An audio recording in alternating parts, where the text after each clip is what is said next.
Hi, Manish. Hi, how's it going? Hi, very good. So we'll just give a few minutes. We'll get a few more people who have registered will be joining us. Yeah. Am I okay to start sharing my screen and everything? Yes, that'll be great. So I'll just give a brief introduction once we have a few more people on board. We have about 25, 30 people who had registered. We expect at least 15 of them to turn up, 15, 20. Great. Some have already joined. I'll just give a brief introduction since you're starting. Good afternoon, everyone. My name is Ranveer from the combined company. We're the authorized representatives of Regents University, London, and have been working with them for over 15 years, 20 years now, and been assisting them in in-country assistance to students for admissions, scholarships, and visas and accommodation. I'm glad to have Manish Madhu, who's the Student Recruitment Officer, India and Southeast Asia. And I think you'll be having a colleague joining you, is that right? Arwat Tayem, is it? Okay, I think you just muted yourself, Manish. Sorry. My colleague's unfortunately not going to be attending today, so it'll only be me. All right, great. I'll hand it over to you. We have about 10 people on. I'm sure others will join in due course. We're about 3 minutes past the hour. Great. You can share your screen. Just going to share this now. Yep, we can see that. Can you see the presentation? Yes. Great. Yes, we can. That's wonderful.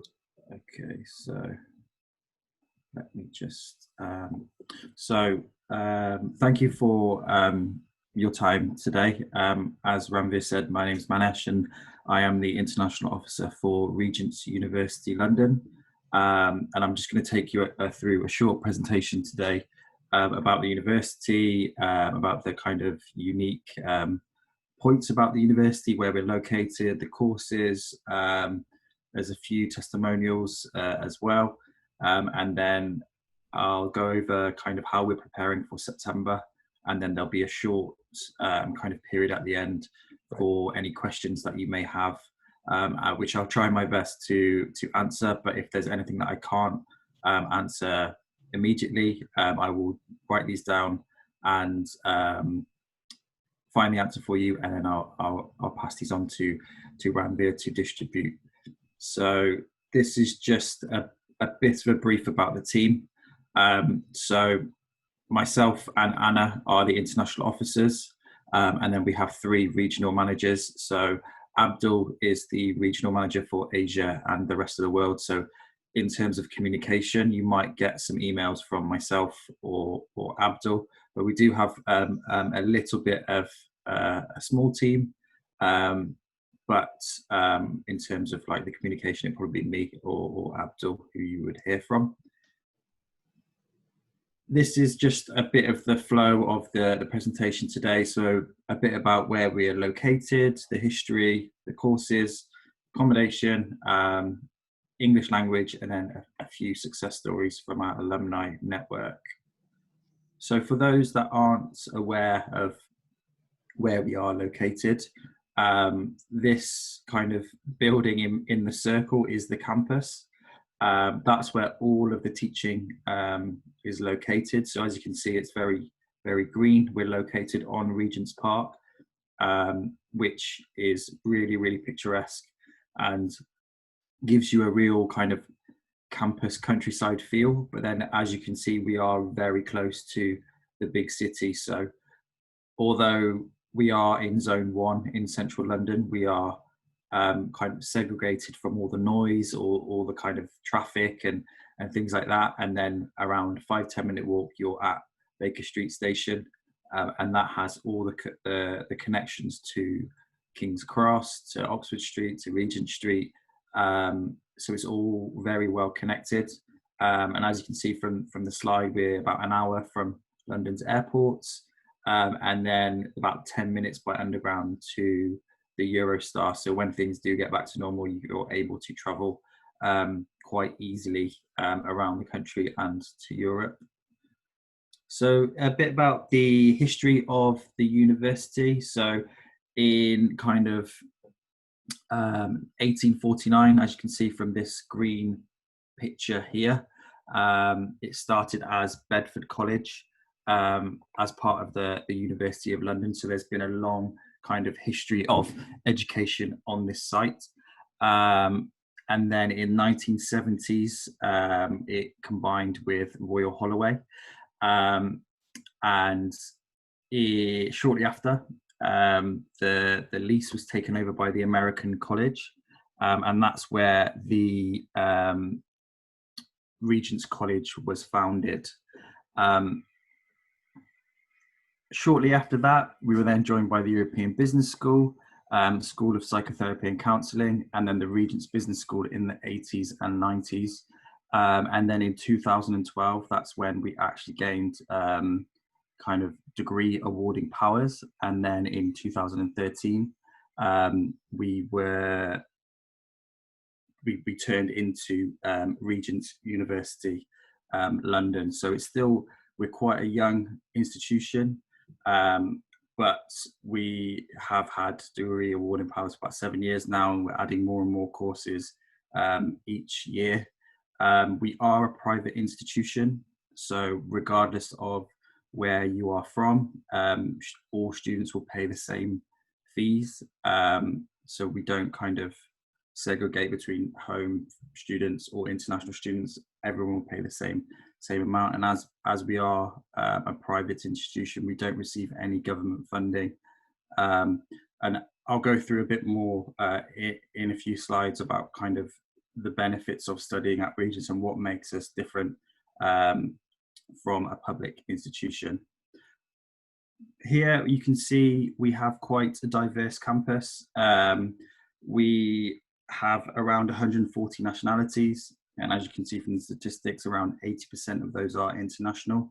And there isn't one nationality that dominates the campus. So in your class, you may have around 15 or 16 students, and there'll probably be 2 or 3 students maximum from that same country. So you'll be with a real diverse group, which again is a huge benefit for the networks you're going to make, the friendships you'll make, the kind of the connections that you're going to achieve through being in a smaller cohort with students from all over the world.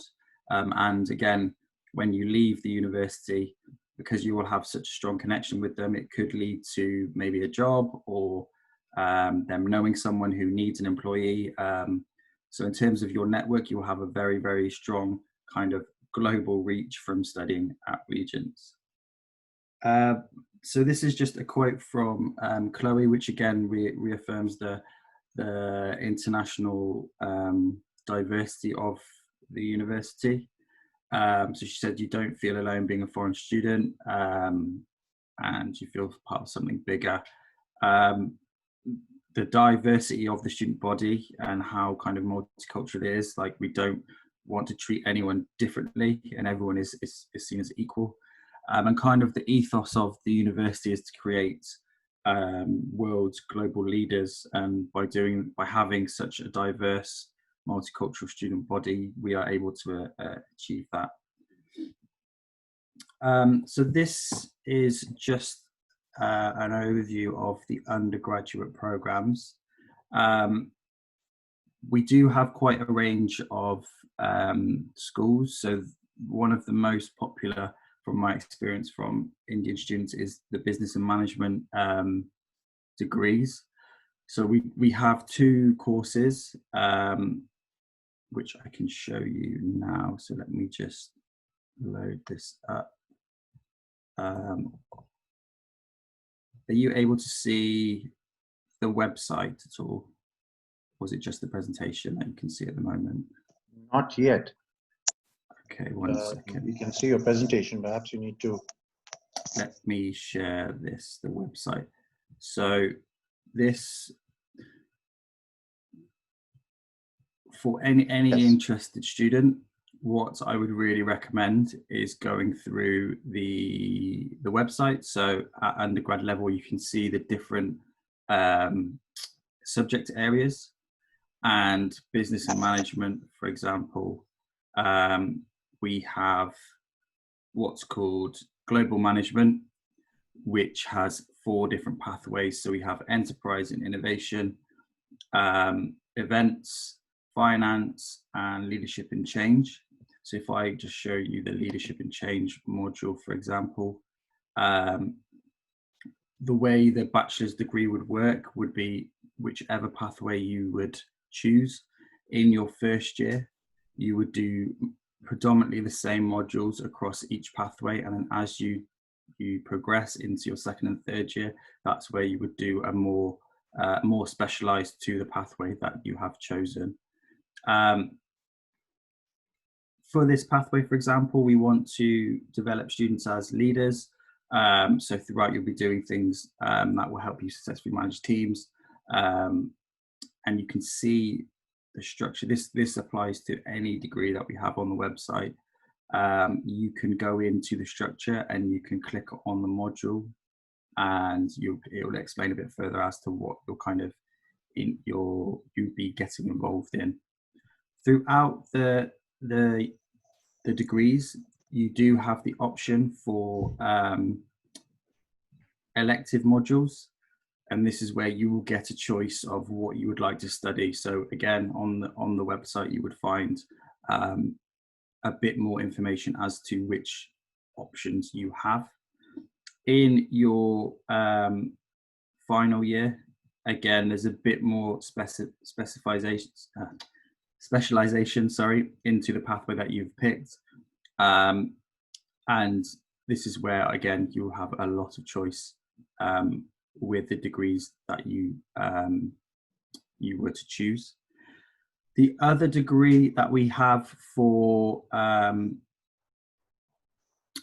business, and are you still on? Yes. Can you still see the website? Yes, we can.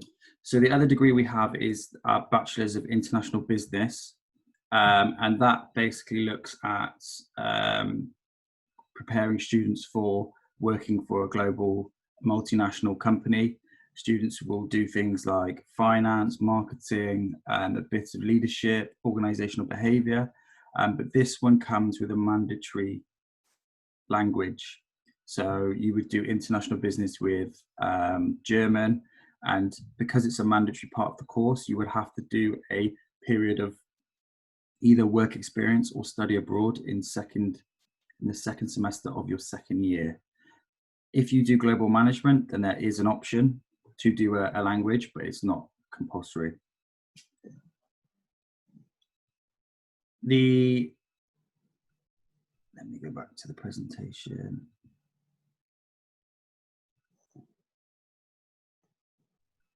So the following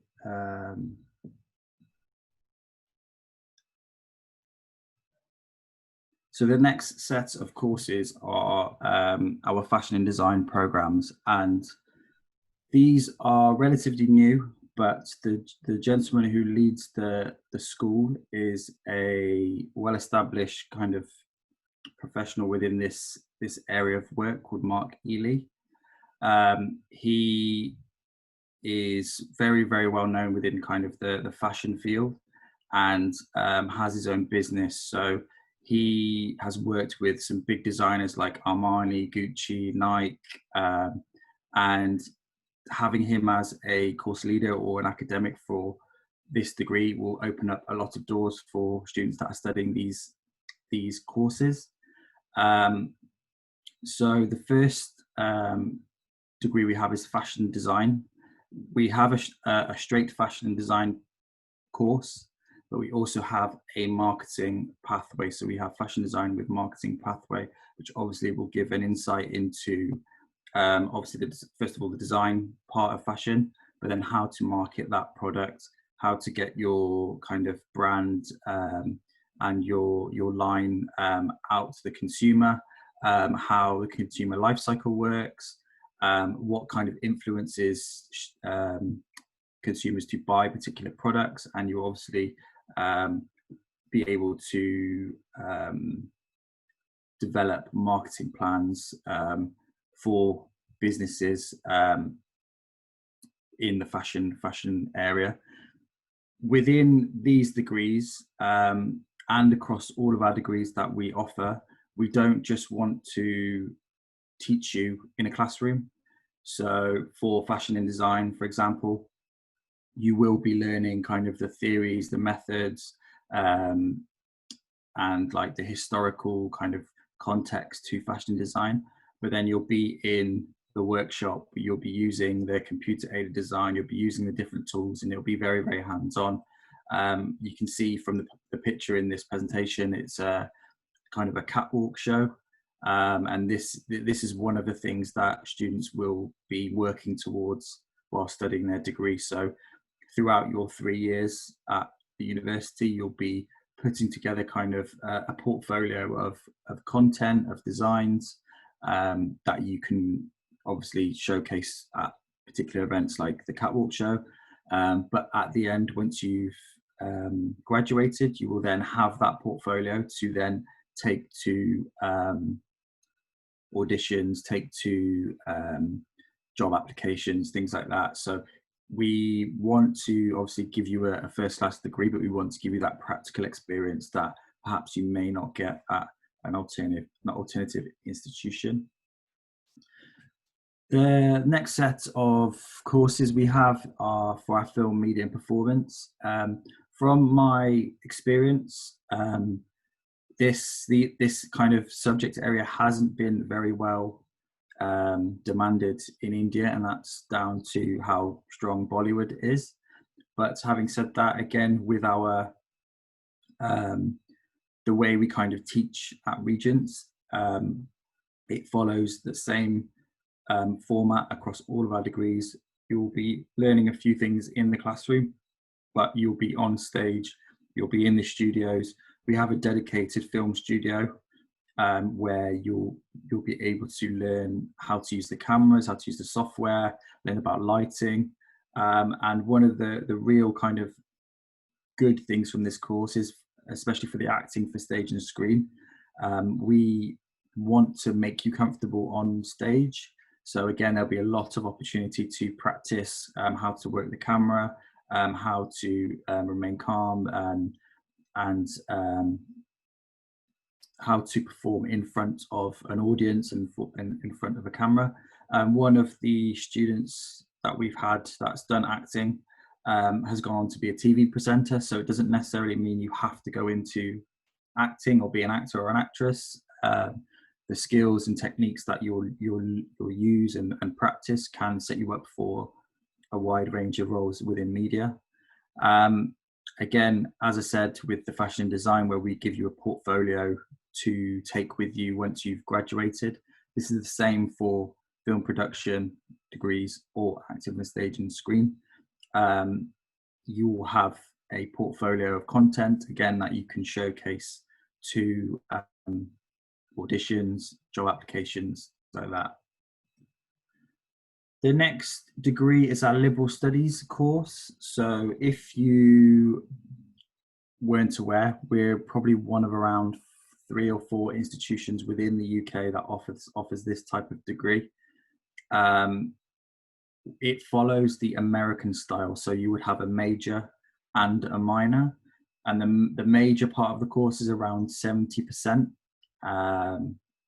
So for example, you could do a major in business and management and then partner that with a minor in international relations. So you will kind of come out with 2 specializations once you graduate. And this course itself gives you a bit of freedom to personalize what you want to study. And there's not a lot of institutions in the UK that actually offer this option. This is quite an interesting one if you are keen to perhaps study in the US, but maybe it's too expensive because the cost of their tuition is a lot higher than the UK. You could come to Regents, do this degree, and then in your second year, do a study abroad at one of our partners in America. Come back, continue your degree, and then you have 2 specializations, and you can kind of go into whichever avenue that you would like. It again is quite kind of, you have a lot of freedom when picking your major and minor. So again, if you have a real interest in something, but say there's a bit of pressure to maybe study business, but you really want to do a psychology degree, you can combine them both with the major and the minor. For our PG programs, we do have a few different courses. The most common kind of course that I've seen of interest in India is our luxury brand management course. So I'll just go over those first. So we have quite a diverse set of courses at PG level. The first one, which I'll go through, is our luxury brand management course. This is a very, very unique course in terms of the number of institutions that offer it in the UK. There's about 4 or 5, and I believe we are the only course in London, only university in London that offers this course. It will give students an insight into how to manage luxury brands through marketing, a bit of finance, operations. There'll be some strategy, but you do that from a luxury point of view. So looking at brands such as Condé Nast, Hermes, Versace, things like that, like really, really high quality brands. And the difference with this course is it involves a one week residential. It initially was meant to be to Europe, but obviously with the current situation, we were unsure as to where this will take place. Last year, they went to a luxury spa in the UK, spent a week there, had obviously used the facilities, but also had lectures and had to do some form of, I think it might have been, I'm not sure if it was a bit of coursework or if it was just an extra part of the degree, but it was an insight into how a luxury brand focuses. The course fee for this one is a little bit higher. It's 24,000, but that does include the 1 week residential. Another degree program that, again, we offer, and not a lot of institutions do, is the digital marketing and analytics. We were one of the first institutions to combine both the marketing side and the analytical side. So in the first kind of semester of the degree, you will learn the marketing techniques, how to write a marketing campaign, kind of how consumers work, what factors to think about when targeting your product or service to consumers. And then in the second semester, you will use the tools to analyze the data, which obviously businesses use to inform decisions. So things like meta tags, Google AdWords, using insights on Facebook and Instagram. And I think this course right now is obviously very, very relevant because everyone has transitioned to working virtually, as we are, like, we're delivering this now. It's a real kind of fundamental course for the current situation, and obviously with how well people are adapting to working remotely, working digitally, it's one that will obviously be very, very important and relevant for the forthcoming kind of year or two, as we look to get out of the current situation. The next course we have is our global management course. It's just called MA in Management. Global Management is the undergrad course. This degree has a few pathways. So we have, one second. Just want to make sure I've got the right pathways. Sure. We have finance, leadership and change, and marketing. What I would say to anyone looking to do an MBA who maybe doesn't have the work experience, I would first of all do an MSc in management or business management, then get some experience, and then do an MBA later on. This is a good stepping stone for students looking to do that, or maybe to take further study from a management background. So we have finance, marketing, or leadership and change. If you want to do a management master's but are unsure which pathway, I would recommend the leadership and change. This is because the core modules will be the same regardless of which pathway that you would undertake. But when you specialize into the leadership and change modules, it looks at dealing with change in the workplace, creating leaders, how to manage employees, things like that. And that's obviously really, really applicable to a wide range of sectors, if not all. Having said that, if you do the marketing pathway or the finance pathway, it doesn't necessarily mean you have to go down that route to when you look for a job. And the reason because of this is just how the different modules that you would be getting involved in across the degree. So you will do bits of accounting, you will do bits of marketing, a bit of finance, operations. So it's quite a broad degree which will prepare you to become a leader in either a multinational or a big company or a startup. And again, it is one which will apply to many sectors.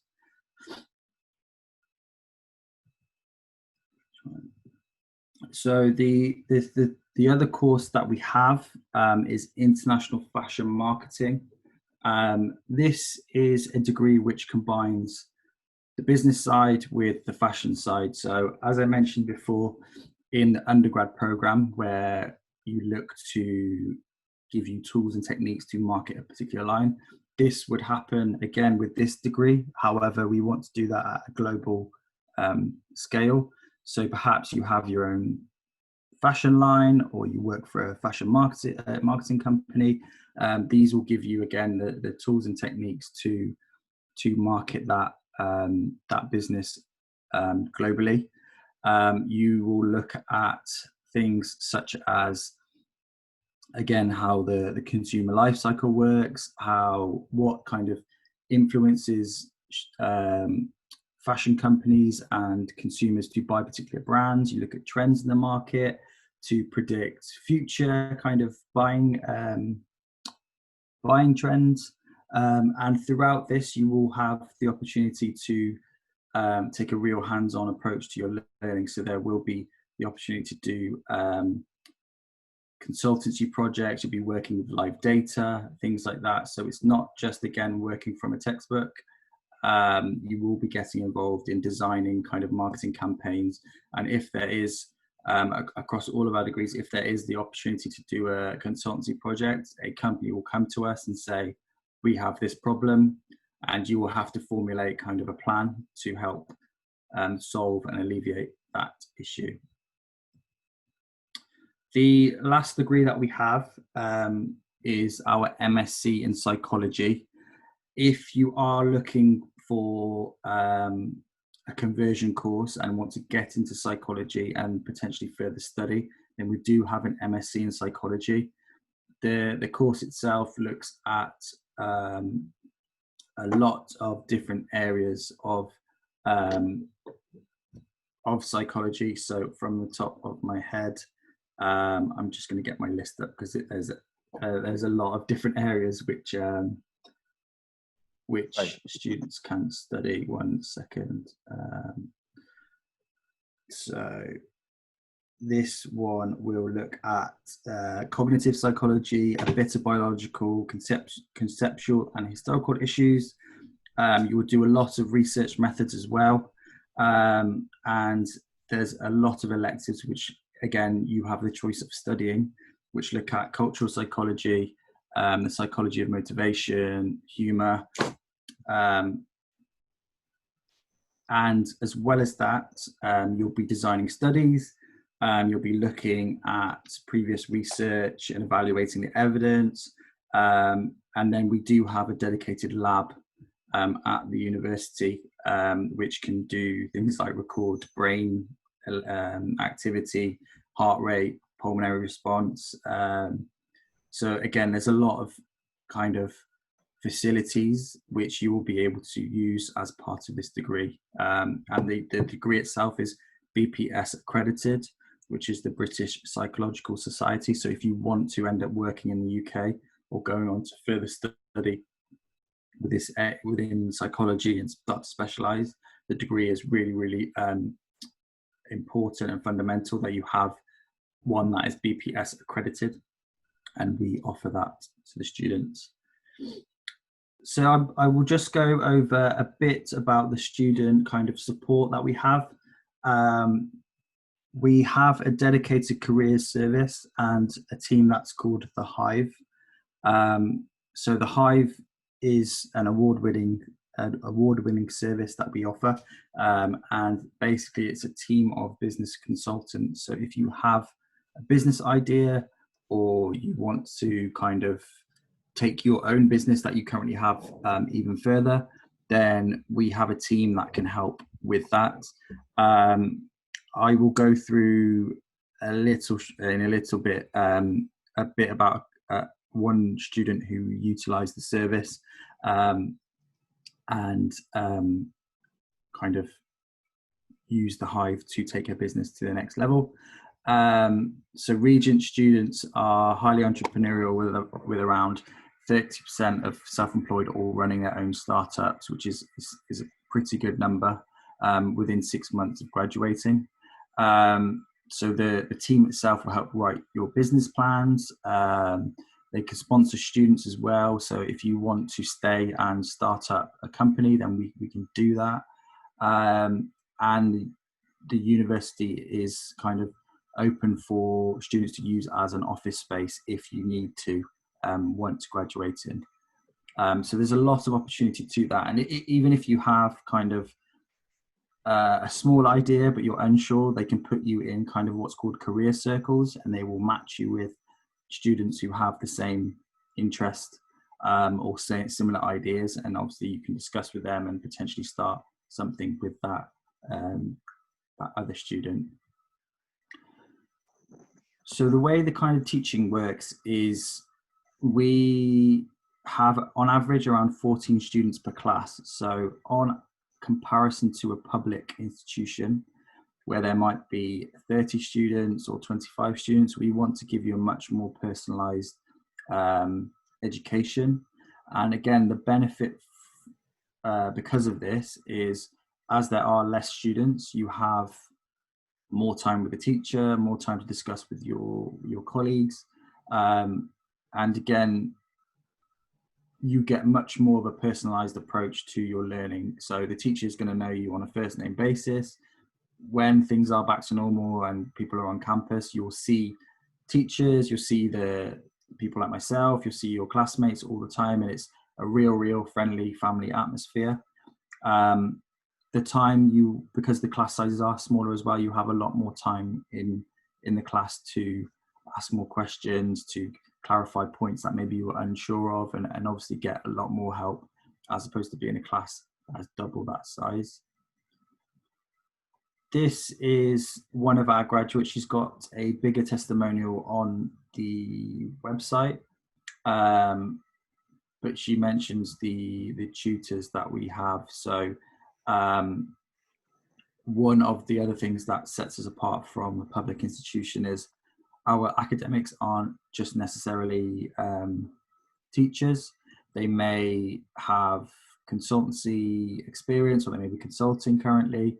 They might have their own business. So the gentleman, Mark Ely, he has his own business. He's just one of a few that do. And they will have extensive experience within the kind of field that they are part of. So again, the networks, because the class sizes are smaller, you have a much better opportunity to build that relationship with the teacher, build that network, expand your own network as well. And again, you never know, it could lead to a job opportunity or being recommended by a teacher. And because the class sizes are smaller and the overall cohorts are smaller, you get much more opportunity to do that. Some of our degrees offer the choice of a language. So if you do have an elective module for your undergrad, then there is the possibility that you can do a language as part of your degree, and these are just the languages that we offer. And again, if you've never done it before, that's not a problem. You will get assessed and then you'll be put in to a class which is relevant to the level that you have. Our English Language Centre, so we have a few English options. I think the one that's most kind of relevant would potentially be the pre-sessional course. For our degrees, for undergrads, we would need an IELTS score of 6 overall, with no less than 5.5 in each component. If the student has achieved 70% in their core English standard 12 exam, then there is the possibility that we can use that in place of the IELTS. For postgrad, we need 6.5 in IELTS with no less than 5.5 in each component. And if the student has 75% in their core English standard 12, then there is the possibility we could use that in place of the IELTS. Obviously, due to the current situation, testing centres may be closed. We have our own internal English course, which can be used in place of the IELTS or the core English. This is free of charge. Students will need to have an offer from the course from their degree course they're applying to be able to apply for the English course, but it's free of charge and it's very regular. Students can do it in their own home, and it is administered by our English team. So this is just a bit about the pre-sessional. So again, if the student doesn't meet the English requirements and doesn't pass our internal test, then they could potentially get on a pre-sessional course to run before their degree is due to start. For our undergrad courses, there is the option to study abroad. We have a dedicated team for this, but not every degree at undergrad level is eligible for a period overseas for a semester. If you do a degree that doesn't allow a semester abroad, then there is the option to do something over the summer, hopefully when things get back to normal. And we have a team as well that can help find internships, volunteering and placements, and things like that, should you be interested in. So for our fees, the one that's most important is the top one. So our undergrad fees are between 18 to 21,000, and then postgrad between 21 and 24. These are the fees at the moment for 2021.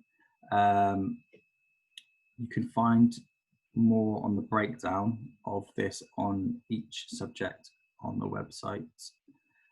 We do have some undergrad and postgrad scholarships.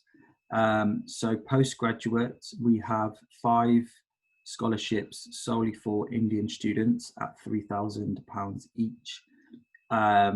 So out of all the scholarships we have, this is the only one that's dedicated specifically for a nationality. And I would encourage you to apply for one of these. If you would like to, then you would need an offer from us for a particular course before you can apply for the bursary, the scholarship, sorry. At undergrad level, we have a more wider kind of range. We have what's called the Vice Chancellor Scholarship and the Deans of a particular school scholarship. It's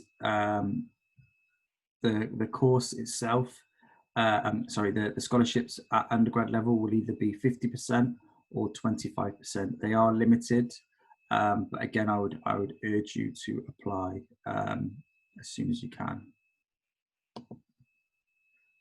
We have accommodation on campus, so the campus is attached to the university. It's in a gated community, so you can only access if you have a card.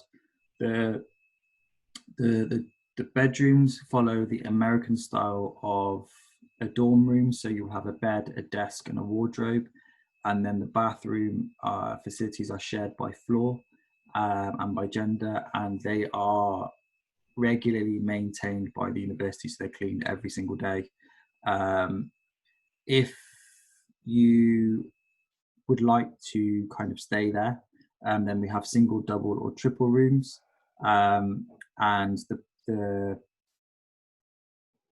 the rooms go quite quickly, so I would recommend applying for this as soon as possible. At the moment, the campus is closed until January, so I don't have a set date yet, but I'd assume that the accommodation would be phased to open from January onwards. If you want to stay elsewhere, we have a link with what's called Urban Nest in King's Cross, which is about 20 minutes away from the campus. They have single rooms with ensuite, and you can see on the link here, there'll be a bit more information as to how to apply for those. This is the price list, so it's around £5,000 for the semester, and part of that includes a meal credit of 1,100. And the meal credit, we have 4 places on campus you can eat. So we've got a really good canteen that does breakfast, lunch, and dinner. Every single day the food is different. There's about 6 or 7 different options you can have. We have a few coffee shops. There's a Starbucks and a student bar where they do kind of like your fast food, hot dogs and chips and things like that. So there's a lot of places that you can use that meal credit over the semester.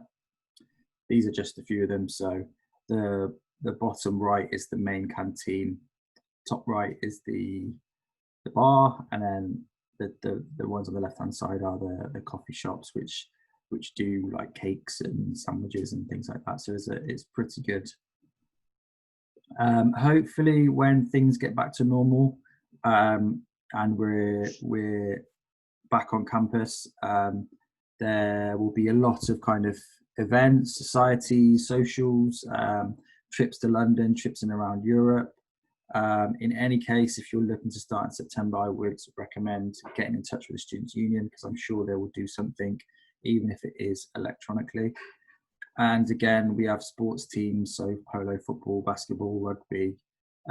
We have discounted gym memberships, yoga, things like that, to do try and get involved.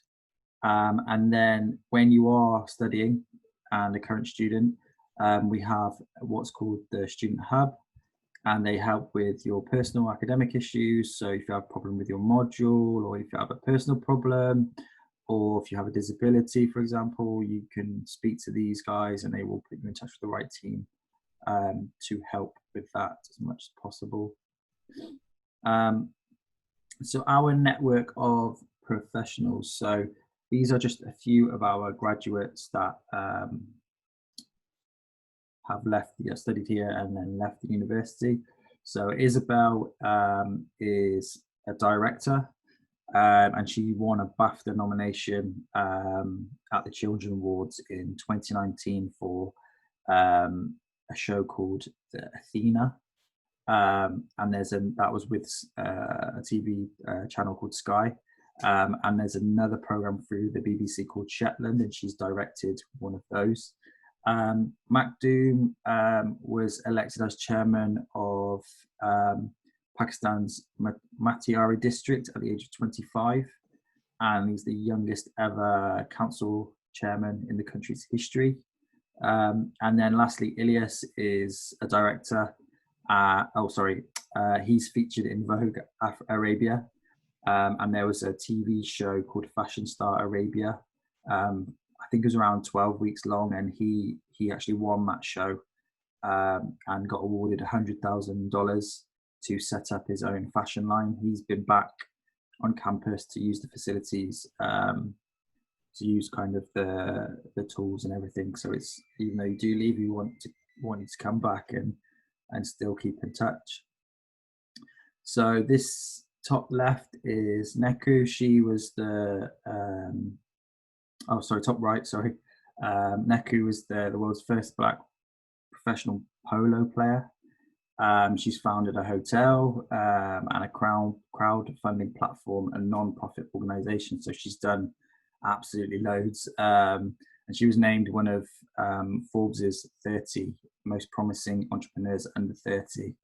And then this lady top left, she is the one who used our Hive service to develop her argan oil business. There are more testimonials on the website. It's a really, really good, interesting read to find the background, to find the studies, and where they've kind of taken their career once they've left Regents. So hopefully, if things do get back to normal before September or before you look to join the university, we can welcome you on campus. With the current situation, our first semester this year, so September 2020, will be delivered online. If you are, so with it being delivered online, we are still issuing passes though, that would allow you to travel to the UK from September. So say you do begin in September, your classes will be online, but you will be able to visit the campus for pre-booked appointments with your lecturers on a one-to-one basis. Semester one will be online, and then we will look to do a phased return to campus in January onwards. This was decided, I think, around 2 months ago or a month ago, and it will continue to be follow this kind of plan with online delivery September. And obviously we are putting your kind of safety first, because the campus is quite small. There is a lot of people for the space we have, but it'll be online for first semester with a phased return for semester two. As I mentioned, we have some English language tests. So our Regents English password test is the test that we could use in place of the IELTS. This again is free of charge, and you can find the link on the website. I can send this presentation to Ranveer, and yes, he would be able to distribute it to you. And I'll send a few links of key websites, key points on the website that you can obviously find a bit more information about that. We can also accept the IELTS indicator, and there are a few others like the Pearson academic, and the other one, password solo test, but the password solo test would need to be administered by Regents. If you do have any queries about what English qualification to use, you can always just send me an email, and I'll be able to point out whether we accept this or not. So the last, just to kind of wrap up and say that we are different. We have a much smaller cohort. We have around 3,000 students in total. We are right in the middle of London, which has a cosmopolitan, multicultural campus, very diverse student body, 140 different nationalities. Your teaching is going to be very personalized, one-to-one, in kind of a very closed cohort, as opposed to a public institution that maybe there's 30, 40, maybe 50 people on the course. We have a very strong focus on the practicality, so you're not going to be in the classroom for 100% of the time. You'll be in the training room, in the workshops, on stage, in the studio, whatever degree you're doing, you'll be getting a real hands-on experience and putting into practice the theories that you will be learning. Our teachers are industry practitioners, so again, they may have their own business, or they may be consulting or have extensive experience within that industry. This, again, is fundamental for the next stage of your career. Once you leave, you're looking to develop your networks to obviously get that job or start a business, and we can help support you to achieve your ambitions. And lastly, the career is the next stage after your degree, whether it's further study at postgrad or doctoral level, or if you want to start a business or get that job or have a change in career. we have a lot of support systems and mechanisms at the university to help you reach your goals. And with it being a much more kind of personalized experience, you have more opportunity to take advantage of everything Regents has to offer. So thank you very much for your time. I hope you found it worthwhile. If you have any questions, then I am more than happy to try my best to answer. And then if not, I can Sure. jot these down and go away and find the answers for you. Yes, no, thank you very much. I think this was a very comprehensive presentation covering both undergrad, postgraduate, and courses, accommodation, English language. We have been getting a few questions which I've been also answering whilst you've been taking the presentation. I guess one of the questions for the current offer holders is plans for the fall September 2020 intake, and what is the kind of delivery model planned by the university, and obviously medical and other related issues on campus, given that accommodation is not on campus. Yeah, so as I mentioned, September 20 will be delivered online. Right. We have been delivering courses since probably March time online, and they've been very, very well received. As I mentioned with the class sizes, Right. because the class sizes are smaller, you're going to have still that opportunity to ask more questions, to not kind of get lost in a big cohort of students. For September, it will be online, but students, if they are able to get to the UK, so we are still issuing CASs for September start. If they are able to come to the UK, then they are still possible to book appointments with academics on campus. But any kind of group sessions, lectures, seminars, that won't take place until January onwards. So from January 21, we are looking to have a phased return for students to be back on campus and start having their the normal delivery of the course, so face to face. Right. So we know the UKVI has a phased opening of the UK visa application centers in India in different cities. And as you mentioned, you are issuing CASs. So as long as students can apply for the visas in due course, they can, if required or if necessary, take the first semester online, either in London or in India. And that goes by the UKVI rules also. Yes. All right. That's certainly useful to know. So we have one question from one candidate, Nandini, who's got an offer for luxury brand management. And I guess let me just try and put her online. She had an IELTS condition. She's wondering about the alternatives. So just see if I can get Nandini on. Hi, Nandini. Hi. Hello, sir. This is Nandini. Hi. Hi. This my question is about IELTS test. So we can't take like paper-based test for now.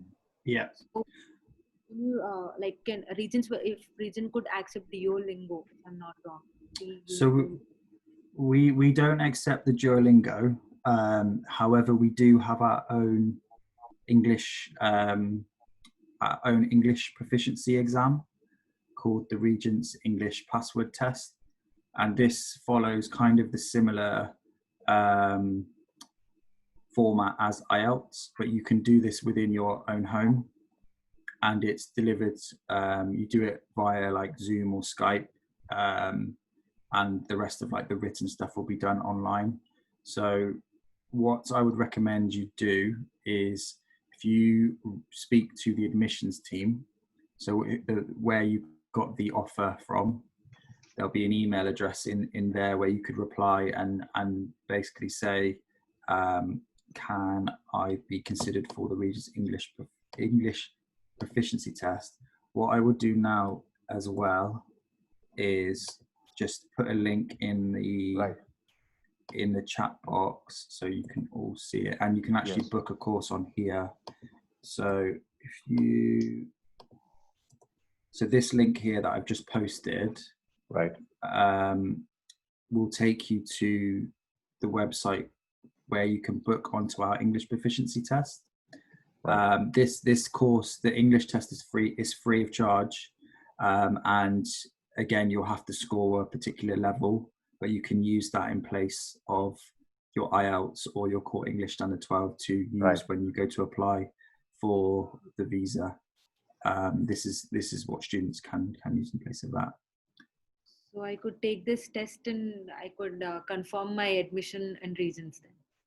Yes, so I can't remember what the threshold is, but I think it follows the same format as Okay. IELTS, so like 6.5, and providing you reach the minimum in each component, and overall you can use this in place of IELTS. Okay, sure. Thank And you. and that would be the equivalent of 6. Is that overall with a minimum of 5.5? So for postgrad it's 6.5. 6.5. I think it would follow the same. Same. The same level. Right. But what I would recommend anyway is booking and then just sending an email to the English Language Centre. So let me just get that email address as well. Right. That'll be useful. So it is, 1 second. So the English Language Centre.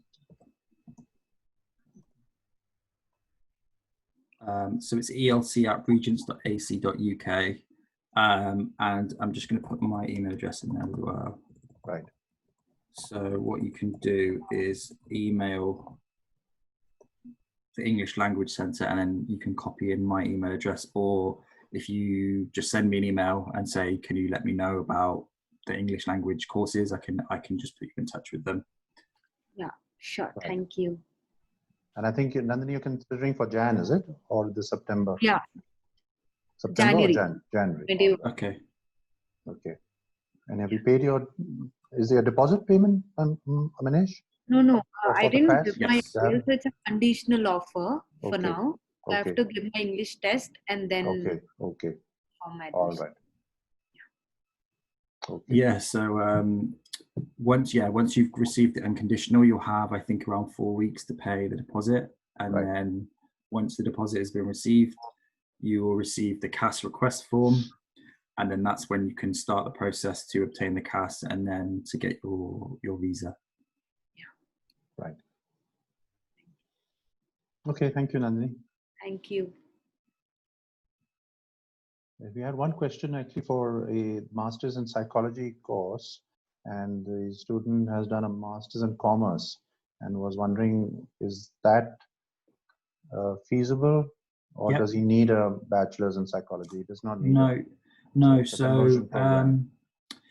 So for pretty much all of our courses at postgrad level, even if you haven't done that particular course or subject area previously, we will still consider students. So as you said, most of the students use the psychology course as a conversion. But if I just give you an example of kind of across all of our degree programs at postgrad, what we want to do is, whilst many universities look at the academic side of things, like what you've studied, the grades you've got, whilst we do that, we also look at the overall profile of the student. So perhaps you've got work experience that's relevant to the area you want to study, or you want to make a career change, or you maybe have like an ambition to start a business or go into further study within that area. We look at that overall. So whilst the academic side is obviously important, if you haven't studied that particular area, or if your grade isn't particularly high, we will look at your statement of purpose, your work experience, your overall like ambitions, and look at you as an overall kind of profile, as opposed to just one particular thing.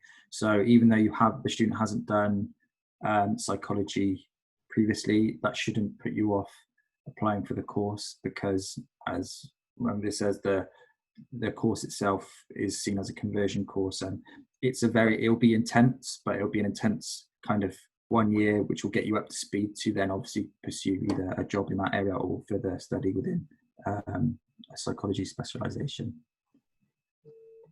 Right. And it's all right if the student is a mature student with 5 years experience. Yeah. Yes. So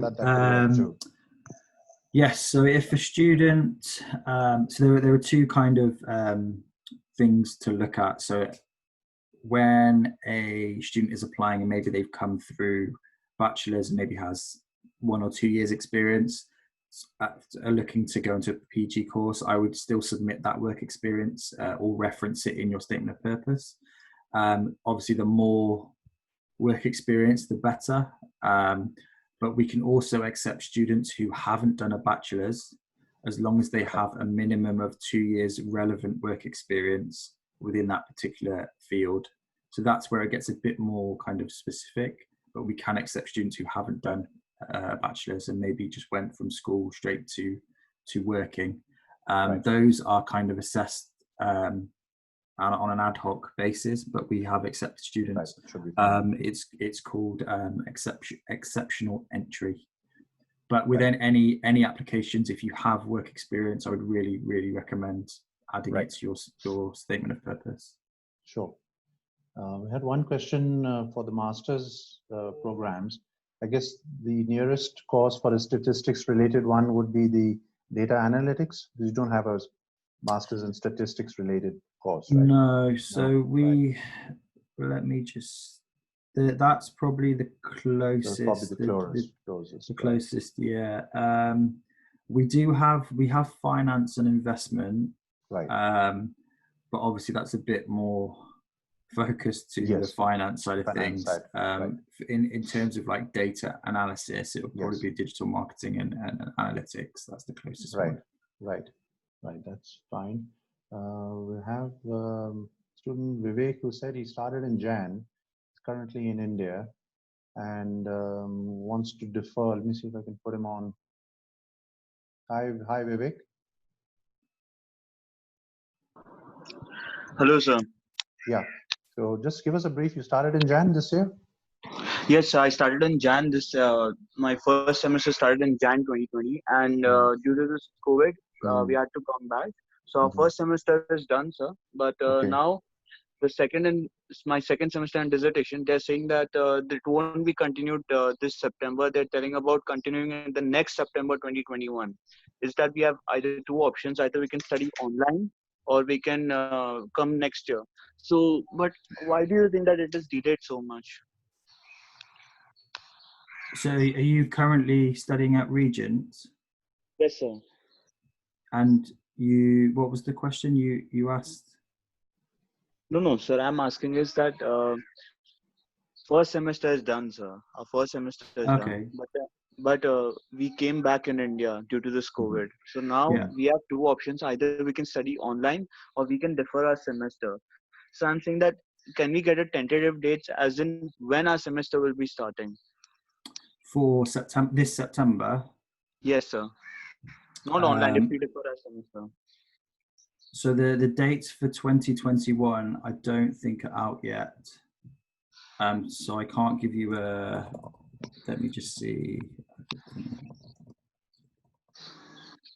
Perhaps because I don't want to study online, sir. That's why. Yeah, if you can get in touch with us with your offer letter, and we can perhaps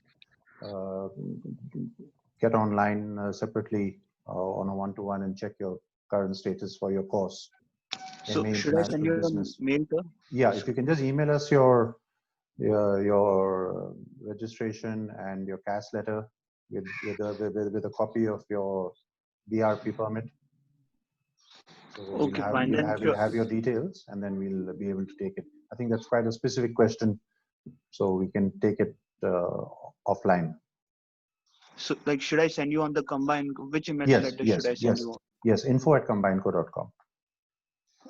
info@combineco.com. That's right. Okay. Yes. Thank you, sir. All right. Thank you, Vivek. Is that all right, Manish? Yes. Yeah, that's perhaps best because it's quite a specific question, right? Yeah. We'll probably have to check that. Right. So I'm just going through the other questions. I think scholarships, is there any indication of scholarships you mentioned either for September or Jan? So for September, for this year, I believe they're closed. Right. For next year, if students are interested, the deadlines are around the end of May. Right. But obviously students can't apply for the scholarship unless they have an offer from us. So Right. if a student wants to obviously defer their start date and look for September 21, Right. I would really urge them to apply for the course early January onwards, Right. receive an offer, and then apply for the scholarship. We can give a decision on any application within around 10 working days, providing everything is submitted as requested. Right. And any indication of the amount of So for postgrad, we have 5 for this year, which I'm hoping that they will be the same again next year, because it's been the same for the past few years. We have 5 scholarships of £3,000 £3,000 each. Right. At undergrad level, we have a few scholarships. So it depends by course, but for the business school, for example, we have 1 50% scholarship and 2 25%. For humanities, it's the same 50% and 2 25%. And the same as postgrad. Apply as soon as you receive an offer. I would apply for the scholarship. Right. All right. Okay. Right. Just quickly going through some of the others in case we have not covered it. Student for a bachelor's degree, is there an age limit? She's completed intermediate, but she's currently 16 years old. Yes, I think that would be a little too early. Right. The possibility, I think, a year later they could potentially get on a foundation course. Right. But I think it's a little bit too early. You have an age limit, minimum 17, I think, is it? I think 17 so. plus. Let me check. Right. I can check. Yeah, that's all right. You can check separately. I think. Let's make sure we have covered.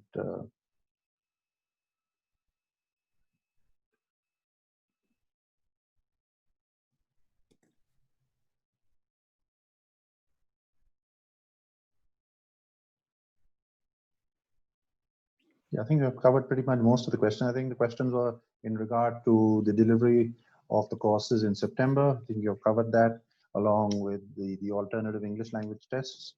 You've given us that information, which we'll communicate with the students. Some students who are considering for September are still applying and perhaps may defer for Jan, I think, subject to obviously clearing the English language results. And in terms of the last dates for applications, which presumably is still open, what's the latest start date for the course in September? So we kind of don't have any application deadlines specifically. It's kind of, we do have a few dates on the website, but we will accept students right up until kind of there'll be a point maybe end of August, early September where the admissions team will say, yes, you might not have enough time to get your visa, but students for September start, we still encourage everyone to start applying as soon as possible. We can give a decision, as I said, between 5 to 10 working days, so it's quite a quick turnaround. And if students have all of their documents, all of the marks and everything, then obviously issuing the CAS is a lot quicker. So what I would recommend is obviously when you go to apply, just to make sure you have everything that is requested. What you can do, say if something is missing, you can still apply anyway and then email that document or your transcript or your English later on, and we can attach that to the file at a later date. So if something is missing, you can still apply. Hopefully you'll receive an offer, but the offer will probably be conditional on whatever is not attached to that document to the application. Right. All right. That's certainly useful. And query for your bachelor's in business management related programs, what would be the entry criteria for A levels? One second. So we look for global management, it's 3 A levels at around BBC. And for international business, it's the same. However, as I mentioned before, say the academics isn't 100% BBC or not all the equivalent. Right. We would look for strength in their statement of purpose. Right. So things like why this course, why Regents, how the course will impact on your future career, what you will contribute to the university. Like the student would need to kind of research the institution, research the course, maybe a particular module that they're really interested in, or they might want to start the business. So again, if the student doesn't reach, so if the student doesn't necessarily meet the exact academic requirements, then they need to make sure that they make up for that in their statement of purpose and show that they are genuinely interested in the course and interested in studying their Regents. I think one student's got a CC, I think one level below, so you still encourage an application. Well, yes, and of course. A stronger essay in this personal statement. Yes, yeah. So I would still definitely submit an application. Right. Fine.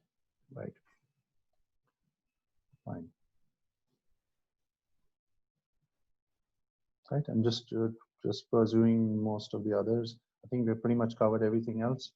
We have a copy of your presentation, and certainly we'll distribute that to the people who have attended. I think most of the questions have been answered. I had some questions on psychology and a bachelor's in management top-up, which you're accepting applications of top-up. Yes, still, So we have, let me just get the thing. We have a global management top-up course. And if a student has potentially studied elsewhere and looking for a transfer, then that can be considered.